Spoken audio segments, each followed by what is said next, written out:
So with this amp, because it's so versatile, I feel like every time I plug it in, I use a different setting.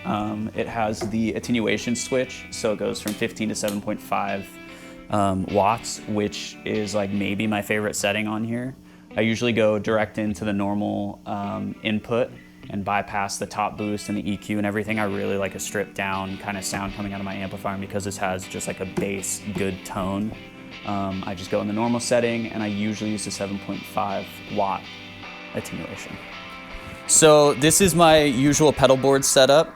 This is pretty much what I use live. Occasionally stuff gets swapped around a little bit. This one's a new one, the Electro Harmonics Oceans 11. I had a Holy Grail Nano there for a while, but this one's got a few more interesting options. So essentially I have my classic tuner at the top here into fuzz. This is a ZVEX Fuzzalo that they very kindly hand painted the graphic for me with the SadGirl rose on there. I've got my 63 Fender reverb, which has, you know, a little bit of gain to it, and also that classic wet, surfy spring reverb sound.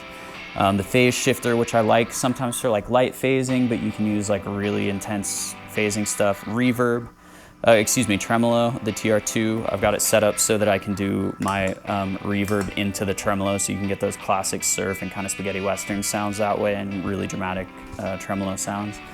This vibrato, which is maybe my favorite pedal at the moment. I love this thing. I had the Behringer clone version of it for ages, and it finally took a shit. I don't know if I can say shit, can I?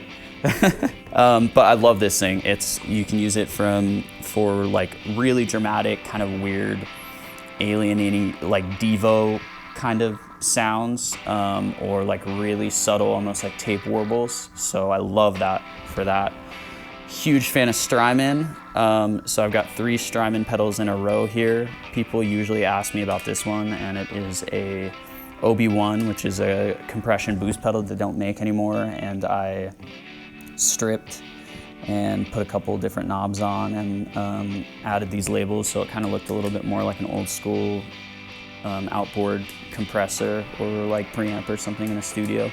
But essentially this is like a delay and tape boost saturator, double tracker, compression, boost, another delay that I use for kind of swells and things, and then I've got a final reverb at the end. So I kind of like to pretend that I'm like producing live and like using different, like almost like using different external gear as we're playing live. So I don't think I really use the same effects every single time for every song. They're definitely kind of like parameters that I start out with. This reverb, because it's just like the classic spring reverb that you would have on board, and because the AC15 hand-wired doesn't have an internal spring reverb, this is like the perfect companion for this amp, I think.